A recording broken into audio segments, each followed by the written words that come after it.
আর একটা কথা আমি বলেছি ডিসি সাহেবদের যে আমি যেটা প্র্যাকটিস করি সেটা আমি আপনাদেরকে অনুরোধ করছি। যেমন চট্টগ্রাম, যেমন সিলেট, যেমন খুলনা, প্রতিদিনই অসংখ্য ভিআইপি, অনেক ভিআইপি গিয়ে ওইসব জেলা হাজির করে। তা আমি তাদেরকে বলেছি, দেখুন এটা প্রটোকল, এডিশনাল কমিশনার তা এ পর্যায়ে বা ম্যাজিস্ট্রেট যেতে পারে।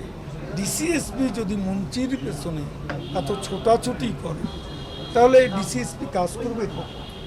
এখন দেশে অনেক সমস্যা, তারা অফিসে ফাইল ওয়ার্ক কখন করবে আর কখনই বা তারা জনগণের কোনো কথা শুনবে? মানুষ তো অনেকে অনেকের কমপ্লেন নিয়ে আসে, এই কমপ্লেনগুলো শোনার সুযোগ তো তার হবে না। এখানে জনস্বার্থ বিঘ্নিত হয়। যে আমি বলেছি ক্যাবিনেট সেক্রেটারির মাধ্যমে যে আপনারা বিষয়টি একটু রিভিউ করে বিবেচনা করুন যে ডিসিএসপি উপস্থিতি মাস্ট হবে কেন? এটা অন্য কেউ হতে যেতে পারে, তাদের কাজ থাকলে তারা থাকবে, মন্ত্রী গেলে মন্ত্রীর সাথে একবার দেখা করবে, এটা নিয়ম। কিন্তু সারাক্ষণ মন্ত্রীর সঙ্গে থাকার তো কোনো প্রয়োজন নেই। এই বিষয়টা আমি জেনারেলি কমেন্ট করেছি আমার অবজারভেশন।